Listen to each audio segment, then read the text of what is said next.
শক্তিকে ব্যবহার করে দিল্লিতে 20 জন গদ্দার যারা লোকসভায় গিয়েছেন তৃণমূল কংগ্রেসের প্রতীকে বিজেপি বিরোধী ভোটে জিতে মমতা বন্দ্যোপাধ্যায়ের প্রার্থী হিসেবে, তারা এখন বিজেপির দালালি করছেন দিল্লি গিয়ে। বিধানসভা নির্বাচনের পর মমতা বন্দ্যোপাধ্যায় যদি মুখ্যমন্ত্রী থাকতেন তাহলে কিন্তু মমতাদের পাশেই এদের ঘুরঘুর করতে দেখা যেত, কিন্তু এরা এখন বিজেপির দালালি করছেন। অবিলম্বে এদের যে সাংসদ পদ অবিলম্বে খারিজ হওয়া উচিত। এই 20 জনের সাংসদ পদ অবিলম্বে খারিজ হওয়া উচিত, কারণ এনারা তৃণমূল কংগ্রেস থেকে গেছেন জিতে লোকসভায়, মিটিং করছেন বিজেপির সঙ্গে, মুখে বলছেন এনসিপিআই বলে আলাদা দলে যোগ দিয়েছি, আবার শোনা যাচ্ছে এনডিএতে গেছেন বিজেপিতে যাবেন, আবার টিভির পর্দায় দেখা যাচ্ছে লেখা রয়েছে তৃণমূল সাংসদ। এটা কি করে হতে পারে? অবিলম্বে এই 20 জনের সদস্য পদ খারিজ করার, দলত্যাগ বিরোধী আইনে সমস্ত রকমভাবে এরা অভিযুক্ত এবং সেই অভিযোগ তার সমর্থনে সমস্ত তথ্য প্রমাণ রয়েছে। অবিলম্বে এই স্পিকার বিজেপির জন্য, বিজেপির স্বার্থে এখনো ব্যবস্থা নিচ্ছেন না। এই 20 জনের বিরুদ্ধে অবিলম্বে দলত্যাগ বিরোধী আইনে ব্যবস্থা নিয়ে এদের সাংসদ পদ খারিজ করা উচিত। এরা বিজেপি এদের আশ্রয় দিচ্ছে। এই 20 জনের এলাকার মানুষ, যে ভোটাররা বিজেপির বিরুদ্ধে ভোট দিয়েছেন, তারা বিবেচনা করবেন আপনারা ভোটটা দিয়েছিলেন বিজেপির বিরুদ্ধে, সেই কারণেই মমতা বন্দ্যোপাধ্যায়ের প্রার্থী এই এদেরকে সমস্ত আপনারা ভোট দিয়েছিলেন। আজ এখন দিল্লিতে তারা বিজেপির হয়ে কথা বলছে, বিজেপির হয়ে কাজ করছে। তৃণমূল কংগ্রেসকে পিঠ থেকে পিঠ দিয়ে ছুরি মারার চেষ্টা করেছে, পিঠে ছুরি মারার চেষ্টা করেছে। ফলে জনতার দরবারে গণতান্ত্রিকভাবে যেমন এনাদের বিচার হবে, এদের রাজনৈতিক কেরিয়ার শেষ। এখন সরাসরি বিজেপিতে ঢোকার চেষ্টা করছে, বিজেপি এখনো নিচ্ছে না, সময় কিল করা হচ্ছে, সময় নষ্ট করা হচ্ছে। কেন সময় নষ্ট করা হবে? কেন টাইম কিল করা হবে? কেন স্পিকার অবিলম্বে এদের সাংসদ পদ খারিজ করছেন না? অন্যদিকে পশ্চিমবঙ্গ বিধানসভায় এখানে যারা বেঈমান গদ্দার ভোটের পর তৃণমূলের প্রতীকে জিতে, মমতাদির ছবি লাগিয়ে মমতাদির প্রার্থী হিসেবে জিতে যারা হঠাৎ অন্য কথা বলছেন, বিজেপির হাতে তামাক খাচ্ছেন, কার্যত বিজেপির হয়েই কাজ করে বেড়াচ্ছেন, তাদেরকে নির্বাচন কমিশন আর কত সময় দেবে? তৃণমূল কংগ্রেসকে আমাদের যা সময় দিয়েছিল, আমরা তো সেই 3-4 দিনের মধ্যেই সমস্ত 3 দিনের মধ্যে যা যা সময় দেওয়া, বা আমাদের যেটুকু সময় দেওয়া হয়েছিল, আর এদের তো 3-এর পরে 5 দিন, 5 দিনের পরে 15 দিন, আর কত সময় দেবে? আমাদের নেত্রী মমতা বন্দ্যোপাধ্যায় তো চিঠি লিখে জিজ্ঞেস করেছেন নির্বাচন কমিশনকে, এটা হচ্ছেটা কি? গোটা আইন আমাদের দিকে, নিয়ম আমাদের দিকে, রীতি আমাদের দিকে, তো আপনারা এদেরকে মদত করতে, অর্থাৎ লোকসভা, রাজ্যসভা এবং বিধানসভায় মমতা বন্দ্যোপাধ্যায়কে, বাংলার মানুষকে এরা ভোটে নির্বাচন কমিশনকে কাজে লাগিয়ে হয়তো কিছু ভোট এদিক ওদিক করেছে, কিন্তু এরা জানে বাস্তব চিত্রটা কি, সেই জন্য তৃণমূলকে ভাঙার চেষ্টা করেছে। আর সেখানে তাদের সঙ্গে ধরেছে কয়েকটা গদ্দার, ব্যক্তিগত স্বার্থে গেছে। ফলে এই গদ্দারেরা, এই বেঈমানেরা, সকলকে বলছি না, অনেককে অনেক চাপ দিয়ে নিয়ে যাওয়া হচ্ছে, পুলিশ প্রশাসনকে দিয়ে অনেককে চাপ দিয়ে নিয়ে যাওয়া হচ্ছে, কিন্তু কয়েকটা বাছাই গদ্দার নিজেদের সম্পত্তি বাঁচাতে, কয়েকটা নিজেদের মামলা বাঁচাতে, এই যে যারা গেছে, বিজেপি তাদের আশ্রয় দিচ্ছে এবং কার্যত এরা বিজেপি হয়ে গেছে। বিজেপি চাইছে সরকার তারা চালাবে, রাজ্যে বিরোধিতাও তারাই চালাবে। সেই কারণে ধর্ষণে অভিযুক্ত ব্যক্তিকে বিরোধী দলনেতা দেওয়া হচ্ছে বিতর্কিতভাবে, যাতে নিজেদের নিয়ন্ত্রণে থাকে। ফলে আমাদের পরিষ্কার বক্তব্য, এই যে বিদ্রোহী নামে যারা তথাকথিত বড় বড় কথা বলছেন, আর নিজেরা জিতে এসে, তৃণমূলের মমতাদির সৌজন্যে জিতে এসে, তৃণমূল কর্মীদের পরিশ্রমে জিতে এসে যারা বড় বড় কথা বলছেন, তাদের মধ্যে লোকসভায় যারা অবিলম্বে তাদের লোকসভা সদস্য পদ খারিজ করা হোক। 2, সেটা করুন স্পিকার লোকসভার, তিনি অনৈতিকভাবে এদেরকে সময় দিচ্ছেন, রাখছেন। অন্যদিকে বিধানসভার ক্ষেত্রে নির্বাচন কমিশন অহেতুক দেরি করে এদেরকে সময় দিয়ে বিজেপি এই বিদ্রোহীদের কোনোভাবে অস্তিত্ব রেখে দেওয়ার চেষ্টা করছে, কারণ বিজেপি জানে এই গদ্দারদের দিয়েই তৃণমূলকে তারা ডিস্টার্ব করাবেন, ভাবছেন এসব করে হবে না। কারণ বাংলার মানুষ এবং তৃণমূল কংগ্রেস কর্মীরা মমতা বন্দ্যোপাধ্যায়ের সঙ্গে ছিলেন, আছেন, থাকবেন।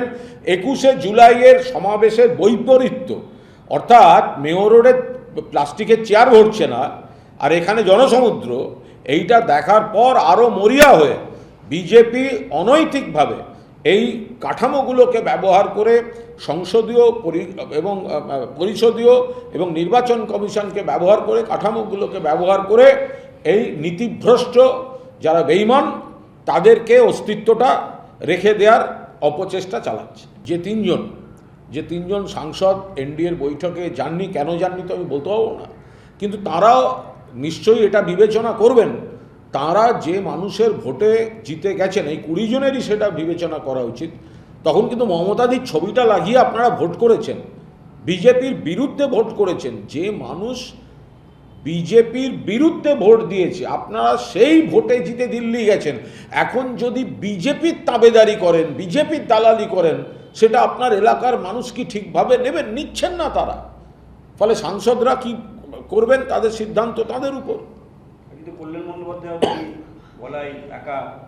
কল্যাণ বন্দ্যোপাধ্যায়কে সাসপেন্ড করেছিল এবং লোকসভায় অন্যায়ভাবে, এবং সেইখানে কল্যাণ বন্দ্যোপাধ্যায় সে লড়াইটা দিচ্ছেন।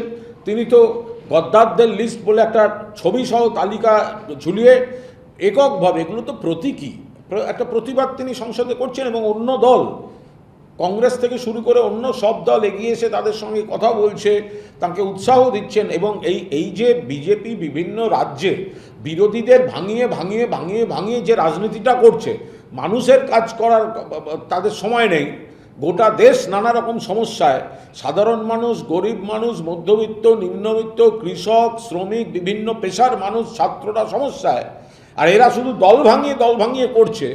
তো সেখানে কল্যাণ বন্দ্যোপাধ্যায় এই গদ্দারির বিরুদ্ধে গদ্দারদের ছবি দিয়ে পোস্টার নিয়ে সাসপেন্ডেড একাই 100-র মতো দাঁড়িয়ে আছেন, অন্য সব দল এসে তার পাশে দাঁড়িয়েছে। দেখুন, এগুলো সংসদীয় বা পরিষদীয় রাজনীতিতে এগুলো একেবারে রুটিন বিষয়। কারণ এই যে ধরুন আমরা বিধানসভায় লবিতে বসে থাকি, বিভিন্ন দলের কতজনের সঙ্গে দেখা হয়, যাদের সঙ্গে হয়তো তিক্ত সম্পর্ক, হয়তো মুখোমুখি দেখা হয়ে যায়, একটা সৌজন্য হয়ে যায়। তো এইগুলো বা কোনো মিটিংয়ে বা কোনো অনুষ্ঠানে যদি দেখা হয়, এই তো একটি মিডিয়ার অনুষ্ঠানেই তো আমার সঙ্গে আমাদের বিরোধী পক্ষের একাধিক ব্যক্তির দেখা হয়েছিল। তো দেখা হয়েছিল, তার সঙ্গে রাজনীতির কী সম্পর্ক? যেভাবে নিট ইস্যুতে ছাত্রদের উপর দমন পীড়ন হয়েছে, যেভাবে পুলিশকে লেলিয়ে দেওয়া হয়েছে, যেভাবে ছররা বুলেট চলেছে, যেভাবে এই ছাত্রজীব নতুন প্রজন্মকে দমিয়ে রাখার চেষ্টা হয়েছে, তো এটা হচ্ছে কেন হলো, কী জন্য হলো? মন্ত্রীর ইস্তফা তো একরকম হলো, কিন্তু এইভাবে পুলিশি সন্ত্রাসের নির্দেশটা কারা দিয়েছেন? আর বারবার দেখা যাচ্ছে দিল্লিতে পুলিশ মারমুখী হচ্ছে, কৃষকদের উপর মারমুখী হয়েছে আমাদের সোনার মেয়েদের উপর। কুস্তিগির বিজেপির এক সাংসদ শ্লীলতাহানি করেছিলেন বলে তারা অভিযোগ করে উই ওয়ান্ট জাস্টিস বলে বসেছিলেন, পুলিশ গিয়ে তাদের ধরপাকড় করে তুলে নিয়ে গেছে। আবার ছাত্রদের ক্ষেত্রে পুলিশ তাদের উপর আক্রমণ চালাচ্ছে, বিপজ্জনকভাবে আক্রমণ চালাচ্ছে। তো সেখানে তো নিশ্চয়ই যিনি দায়িত্বে আছে তাকে তো ক্ষমা চাওয়া তো উচিত, 100 বার উচিত। একজনের তো একটা বড়সড় বিপদ হয়েছে, আরও বেশি ছেলেমেয়ের বিপদ হতে পারত। কি করে হতে পারে যে একটা শান্তিপূর্ণ ছাত্র আন্দোলন একটা কজের উপর দাঁড়িয়ে হচ্ছে, সেখানে পুলিশ দমন পীড়ন, লাঠিচার্জ, কাঁদানে গ্যাস, এরপরে কি ছররাগুলির যে অভিযোগ আসছে, 100% কেন্দ্রীয় সরকারকে জবাব দিতে হবে। যারা এই সমস্ত অবৈধ টাকা, অবৈধ গয়না করেছে, তো ব্যবস্থা নিতে কে বারণ করেছে? 100 বার ব্যবস্থা হোক। আমরা তো বারবার বলছি, যদি কোথাও কোনো অন্যায় থাকে, বিতর্কিত এবং অবৈধ এগুলো থাকে, তো ব্যবস্থা নিন না, কে বারণ করেছে? আবার তখন দেখবেন কে আবার ভালো তৃণমূল হয়ে গিয়ে নাম লিখিয়ে দিল কোথাও, তখন আবার পুলিশ দেখতে পাবে না। শুধুমাত্র তাদের কথায় হ্যাঁ না বললেই পুলিশ যাবে। পুলিশে যাওয়ার মাপকাঠি যেন আবার এইটা না হয়ে যায়। যদি কোথাও এত টাকা অবৈধভাবে মজুদ হয় বা সোনা এগুলো মজুদ হয়, তো এগুলো জানলে নিশ্চয়ই ব্যবস্থা হতো। এবার কেন জানা যায়নি সেটা তো পুলিশই বলতে পারবে। আমরা মনে করি এই যে সরকার মিড ডে মিল দেওয়ার কথা, বাচ্চাদের মিড ডে মিল, সেটা ইসকনের হাতে দেওয়া হলো, তখনই আমরা এ বিষয়ে খুব স্পষ্টভাবে বলেছি বিধানসভার ভেতরেও বাইরেও যে এটা কি হচ্ছে। ইসকনকে আমরা শ্রদ্ধা করি, ইসকন নিশ্চিতভাবে নমস্য, আমরা অনেকেই ইসকনের প্রসাদ খাই, প্রণাম করতে যাই, কিন্তু ইসকনকে দেয়া মানে সেটা তো একটা ধর্মীয় ব্যাপার এবং পাশাপাশি নিরামিষ। তো বাচ্চাদের যে মিড ডে মিল, এখানে ডিমটা খুব জরুরি, একটা পুষ্টির জন্য জরুরি, আর একটা হচ্ছে যে কোনো কারণেই হোক এই ডিমের প্রতি বাচ্চাদের একটা আকর্ষণ থাকে, যারা খেতেও চায় না ওই ডিমের আকর্ষণে অনেকে খায়। ফলে ডিম বন্ধ করাটা কিন্তু কোনো অবস্থাতে উচিত নয়, ডিম চালু রাখা উচিত। কিন্তু সরকার জেদ করেছিলেন যে না, ইসকনকে দিয়ে নিরামিষই হবে। উল্টে বিজেপি নেতাদের কত বড় বড় কথা শোনা গেল যে নিরামিষের কোন কোন মেনুর পুষ্টিগুণ সে ডিমের ঘাটতি পূরণ করে দেবে। এত রকম সমস্ত মেনু, কত রকম নাম শোনা গেল। আমরা খুব সহজ সরল ভাষায় এই নীতিটার প্রতিবাদ করে বলেছি এটা কি করে হতে পারে যে একেবারে বাচ্চাদের খাবার থেকে আপনারা একে ওকে ডিম মেরে বেড়াচ্ছেন আর বাচ্চাদের খাবার থালায় ডিম যাবে না। তো সরকার যে এই ব্যাকআউট করেছেন, রোলব্যাক ডিসিশন, আপনারা তো কই সেটা বলছেন না। আপনারা বলছেন সরকার ঘোষণা করলেন ডিম ফিরবে। আরে কিসের জন্য ঘোষণা করবেন বলুন? জনগণের আপত্তি ছিল। তৃণমূল কংগ্রেস বিধানসভার ভেতরে বাইরে আমাদের নেত্রী সবাই মিলে পরিষ্কারভাবে বলা হয়েছে ডিম ফেরত আনা হোক। চাপের মুখে সরকার ফিরিয়ে এনেছে, সরকার স্বেচ্ছায় ফিরিয়ে আনেনি। পাশাপাশি ইসকনকে কিভাবে এটা দায়িত্ব দেওয়া হচ্ছে এটা নিয়েও তো একটা প্রশ্ন থাকছে। ইসকনকে পূর্ণ সম্মান জানিয়েও বলছি, পূর্ণ সম্মান জানিয়ে সরকার যদি কোনো সংস্থাকে সরকারি তহবিল থেকে খাবার সরবরাহের দায়িত্ব দেন, তো তার তো একটা টেন্ডার গোছের কিছু থাকবে। একটি ধর্মীয় প্রতিষ্ঠানকে আপনারা কিভাবে দিতে পারেন? আমাদের এখানে অনেক ধর্মের ছেলেপুলেরা পড়াশুনো করে। আপনি নিশ্চয়ই, ইসকন আমাদের গর্বের জায়গা, ইসকন প্রিয় জায়গা। আমি নিজে একাধিক ইসকনের মন্দিরে আমার যাতায়াত আছে, কিন্তু আমার ব্যক্তিগত বিষয় তো এটা নয়। ইসকনের মন্দিরে প্রণাম করতে যাওয়া, ইসকনের প্রসাদ খাওয়া আর মিড ডে মিল ইসকনকে দিয়ে দেয়া, সরকার মুখের ঘোষণায় দিয়ে দিচ্ছেন, একটা তো টেন্ডার হবে। সে টেন্ডারটা কই, অর্ডারটা কই? কিছু সংস্থা তো সুযোগ পাবে যে আরও কোনো সংস্থা ওই খরচায় দিতে পারছে কিনা বা তার থেকে কম খরচায় দিতে পারছে কিনা, তার তো একটা সুযোগ থাকবে। ফলে সরকারের মনে হলো ইসকনকে দিয়ে দিলাম, সরকারের মনে হলো ডিম বাদ, সরকারের মনে হলো না পাবলিক আপত্তি করছে, তৃণমূল আপত্তি করছে, চুপচাপ ডিমটা ফেরত দিয়ে দেওয়া ভালো, ডিম ফেরত। এই কি এরকম স্বেচ্ছায় হয় নাকি এগুলো? তো তাহলে এর একেবারে নিয়মের কাঠামো, গভর্নমেন্টের কী কী নোটিফিকেশন, সেগুলো তো সামনে আনা উচিত। আরে বেঙ্গলি এক সময় মডেল ছিল, বাংলা তো মডেল হবে। আমরা উড়িষ্যার মডেলকে কেন ফলো করব? বাংলা যখন কন্যাশ্রী করেছে, সবুজ সাথী করেছে, লক্ষ্মীর ভাণ্ডার করেছে, স্বাস্থ্যসাথী করেছে, সেগুলো সারা দেশে মডেল হয়েছে। আমাদের লক্ষ্মীর ভাণ্ডারকে অন্য রাজ্য একের পর এক মডেল হিসেবে গ্রহণ করে নকল করেছে। তা একটা সময় মমতা বন্দ্যোপাধ্যায়ের নেতৃত্বে ছিল আমাদের স্কিমগুলোকে অন্য রাজ্য মডেল করত। এখন বিজেপির জমানায় শুনছি অন্য রাজ্যকে বাংলা মডেল করে। আমাদের ওসব মডেল ফডেল জানার দরকার নেই। বাচ্চাদের মিড ডে মিলে ডিম ছিল, আছে, থাকবে, এটা প্রথম এবং শেষ দাবি, এবং সরকারও এটা মানতে বাধ্য হচ্ছেন, বিরোধীদের চাপে মানতে বাধ্য হচ্ছেন। আমরা এই বিষয়ে এখনই কোনো মন্তব্য করছি না। আমরা শুধু বলছি যে এই 20 জন যে সাংসদ, তারা দয়া করে এটা মাথায় রাখবেন যে আপনারা আপনাদের এলাকায় প্রচার করেছেন নিজেদের তৃণমূল প্রার্থী মমতা বন্দ্যোপাধ্যায়ের প্রার্থী বলে। আপনাদের ভোটে জেতাবার জন্য প্রচারে গেছিলেন মমতা বন্দ্যোপাধ্যায়, তার ছবি ব্যবহার করেছেন, তার দল, তার প্রতীক। নিজেরাও কথায় কথায় একটা ভাষণের মধ্যে 14 বার করে মমতা বন্দ্যোপাধ্যায়ের নাম বলে মানুষকে বুঝিয়েছেন আপনি মমতা বন্দ্যোপাধ্যায়ের প্রতিনিধি, এবং বিজেপি বিরোধী মানুষ আপনাদের ভোট দিয়েছে। এখন আপনি শুধু মমতা বন্দ্যোপাধ্যায় বা তৃণমূল কংগ্রেসের সঙ্গে বেইমানি করছেন না, আপনি বেইমানি করছেন প্রত্যেকটি ভোটারের সঙ্গে যারা বিজেপির বিরুদ্ধে ভোট দিয়েছিলেন। ফলে আপনি এলাকার মানুষকে কি কৈফিয়ত দেবেন? আপনার ব্যক্তিগত স্বার্থে, ব্যক্তিগত অঙ্কে আপনি এখন বিজেপি হয়ে যাচ্ছেন, বিজেপির বন্ধু হয়ে যাচ্ছেন, এনডিএ হয়ে যাচ্ছেন, মোদিভক্ত হয়ে যাচ্ছেন। এটা মানুষ বোঝে যে তাদের ভোট নিয়ে আপনারা তাদের সঙ্গে প্রতারণা করছেন। এবার সিদ্ধান্ত সেই সাংসদদের যে আপনারা মানুষের সঙ্গে, ভোটারের সঙ্গে প্রতারণা করবেন, নাকি মানুষ যে রায় দিয়েছিল আপনারা সেই রায়কে সম্মান দেবেন। দেখুন, কন্যাশ্রী এটা একটা ইউনিক প্রজেক্ট, মমতা বন্দ্যোপাধ্যায়ের ভাবনা থেকে উঠে আসা আমাদের ছাত্রীদের জন্য মূলত, কিন্তু সেটাকেও বিভিন্ন স্ল্যাবে এমনভাবে ভাব করেছেন যাতে ছাত্রীরা যে আর্থিক সাহায্যটা পান, এটা কিন্তু একটা ইউনিক প্রজেক্ট এবং সারা দেশে শুধু নয়, বিশ্বের দরবারেও কিন্তু এই কন্যাশ্রী একটা অত্যন্ত ইতিবাচক, বাচ্চা মেয়েদের জন্য, ছাত্রীদের জন্য একটা ইউনিক সামাজিক সুরক্ষা, সামাজিক সহযোগিতা মডেল হিসেবে পরিচিত। এখন সরকার তার নাম চেঞ্জ করতে যাচ্ছেন। এই সরকার করছে কি?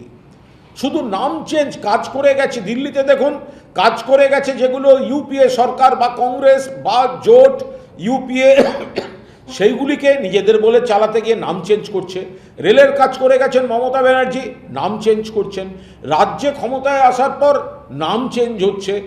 কাজটা করুন নতুন কিছু। মমতা বন্দ্যোপাধ্যায় তো যা যা পরিকাঠামো থেকে সামাজিক সুরক্ষা, বিপুল কোটি কোটি মানুষকে এই উপকারের তালিকায় ফেলে গেছেন, সুবিধা দিয়েছেন, উপকার দিয়েছেন। ফলে নতুন সরকারের তো কাজ করা সেরকম বাকি নেই কিছু। তারা শুধু নামগুলোকে বদলে বদলে বদলে বদলে কেন হবে? যে কন্যাশ্রীর নাম সারা পৃথিবী জেনেছে, সারা ভারতবর্ষ যেটাকে নকল করেছে, কোনো অবস্থায় তার নাম বদল করার চলবে না। আর নাম বদল গায়ের জোরে করলেও মন থেকে কন্যাশ্রী এবং কন্যাশ্রীর স্রষ্টা মমতা বন্দ্যোপাধ্যায়ের নাম কিন্তু আপনারা মুছে ফেলতে পারবেন না। কন্যাশ্রীর নাম বদলের চেষ্টার তীব্র বিরোধিতা করছি। যে পরিকল্পনাটাই মমতা বন্দ্যোপাধ্যায় ছাত্রীদের কথা ভেবে, যেটাকে সারা দেশের অন্য রাজ্য নকল করেছে। আপনাদের বেটি বাঁচাও বেটি পড়াও কি করেছে? আপনাদের তো টোটাল বাজেটটা শুধু বিজ্ঞাপনের। মানুষের হাতে টাকাটা কোথায় পৌঁছেছে সেটা তো মমতা বন্দ্যোপাধ্যায় দিয়েছেন। ঘরের মেয়েদের কাছে, ছাত্রীদের কাছে টাকাটা পৌঁছে দিয়েছেন।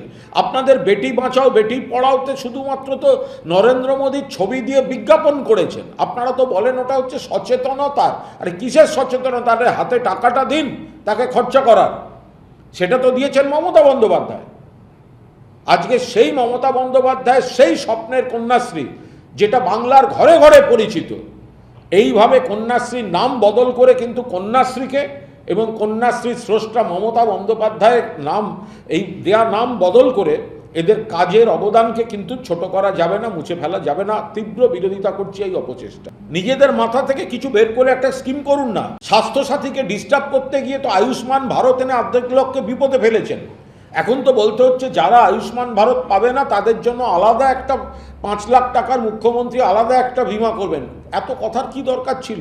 স্বাস্থ্য বিমা তো ছিলই স্বাস্থ্যসাথী। কেন ডিস্টার্ব করতে গেলেন? কেন মানুষকে মিথ্যা কথা বললেন? কেন ভুল বোঝালেন যে আয়ুষ্মান ভারত সবাই পাবে?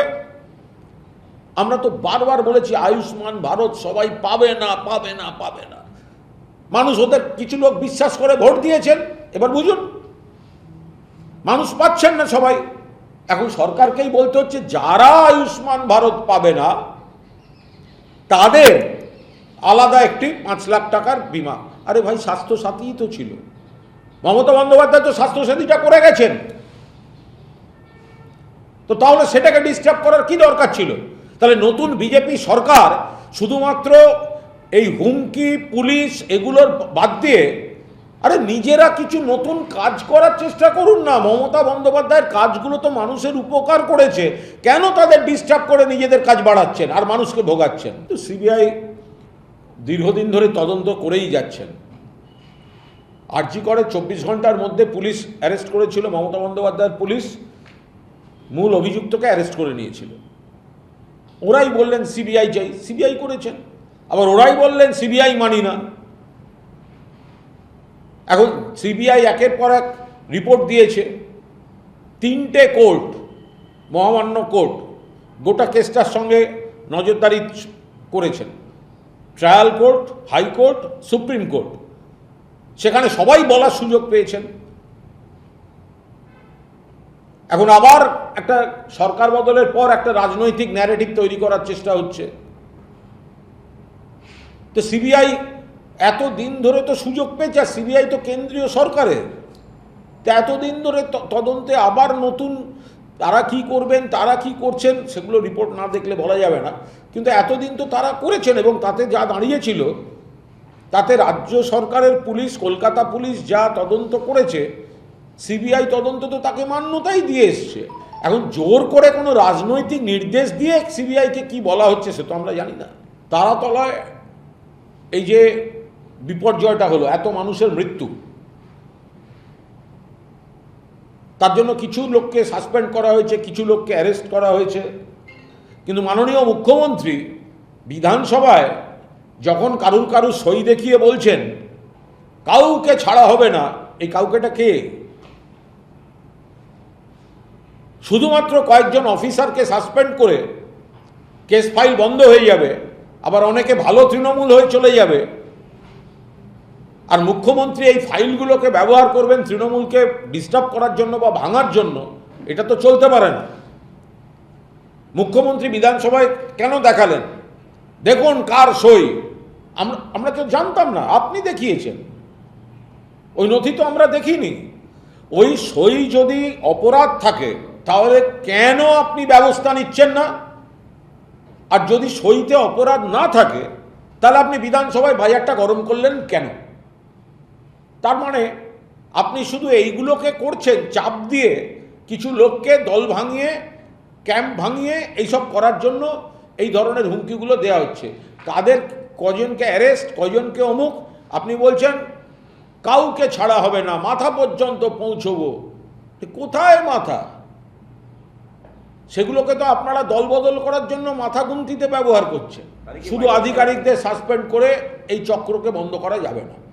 এর পেছনে যদি কোনো বড় মাথা থাকে বা কোনো মাথা থাকে, অবশ্যই তত অবধি পৌঁছানো উচিত। আধিকারিকদের গাফিলতি থাকলে তারা ভুগবেন, কিন্তু আমাদের সিস্টেমে শুধু আধিকারিককে হাত দিয়ে আধিকারিককে ব্যবস্থা নেওয়া, যেখানে মুখ্যমন্ত্রী নিজে বিধানসভায় স্টেটমেন্ট দিচ্ছেন যে দেখুন কার সই। আমার প্রশ্ন, এই কথাটা বললেন কেন? যদি সইটার মধ্যে কোনো অন্যায় না থাকে আপনি বিধানসভায় বললেন কেন? আর যদি অন্যায় থাকে তাহলে আপনার তদন্তকারীরা তত অবধি পৌঁছচ্ছে না কেন? শুধুমাত্র মাঝারি বা ছোট জায়গায় কিছু ব্যবস্থা, আর বড়দের ক্ষেত্রে তৃণমূল ছেড়ে চলে এসো, ডিস্টেন্স তৈরি করো, আমরা আছি, বাঁচিয়ে দেবো। যে কোনো বাংলার সব মানুষের এই ধারণা স্পষ্ট হয়ে গেছে। দেখুন, আইনের পথে চলুক। পুলিশ যা এই সমস্ত এত টাকার পাহাড়, অবৈধ টাকা, অবৈধ সোনা যাদের কাছ থেকে পাওয়া যাচ্ছে, এগুলি যদি অবৈধ হয়, পুলিশ 100 বার অ্যাকশন নিক। যাদের চেন দিয়ে এই সম্পদ তৈরি হয়েছে, এই গুপ্তধন তৈরি হয়েছে, প্রত্যেককে জিজ্ঞাসাবাদ করা হোক, প্রত্যেককে আইনের আওতায় আনা হোক। আমরা তো বারবার এটা বলছি যে আপনারা পুলিশকে, মানে যারা হঠাৎ ভালো তৃণমূল সাজছে তাদের ক্ষেত্রে পুলিশ উদাস হয়ে যাবে, এই ধরনের ঘটনা যেন না ঘটে। তো আমি বিধানসভায় আমি নিজে মাননীয় মুখ্যমন্ত্রীকে অনুরোধ করেছি, আপনার এই যে দুর্নীতি রুখবো, এই করব, ওই করব, এগুলো শুনতে ভালো লাগছে, কিন্তু ভালো তৃণমূল যেই হয়ে যাচ্ছে তখন আর পুলিশি ব্যবস্থা, পুলিশ তাদের দেখতে পাচ্ছে না। তৃণমূল থেকে ডিস্টেন্স তৈরি করো, মমতা বন্দ্যোপাধ্যায়ের কাছ থেকে ডিস্টেন্স তৈরি করো, 7 খুন মাপ, এবার এটা যেন না হয়। দেখুন, বিদ্রোহী তৃণমূল বলতে যেটা বোঝায় না, এটা একেবারে সম্পূর্ণভাবে লজ্জা, ঘেন্না এদের মধ্যে আর কাজ করছে না। এটা পুরোটা বিজেপির বা অন্য কোনো একটা শক্তির সরকার পক্ষ যারা তাদের বসিয়েছেন, অর্থাৎ স্পিকার সাহেব তো নিয়োগ করেছেন, তো এটা তাদের কথাই চলছে। 3 মাস 4 মাস আগে যারা মমতা বন্দ্যোপাধ্যায়ের দলের প্রতীকের মমতাদির ছবি নিয়ে জিতেছে, তারা রাতারাতি উল্টো কথা বলছে।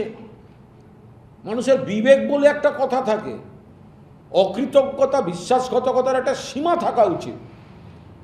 প্রত্যেকটা ক্যান্ডিডেট এবার পার্টি ফান্ড থেকে কম বেশি প্রত্যেকটা ক্যান্ডিডেট 25 লাখ টাকা করে পেয়েছে, এরাও পেয়েছে। সেই টাকা নিয়ে ইলেকশন করেছে, করার পর এখন বলছে টাকা খারাপ, অ্যাকাউন্ট ব্লক করা হোক।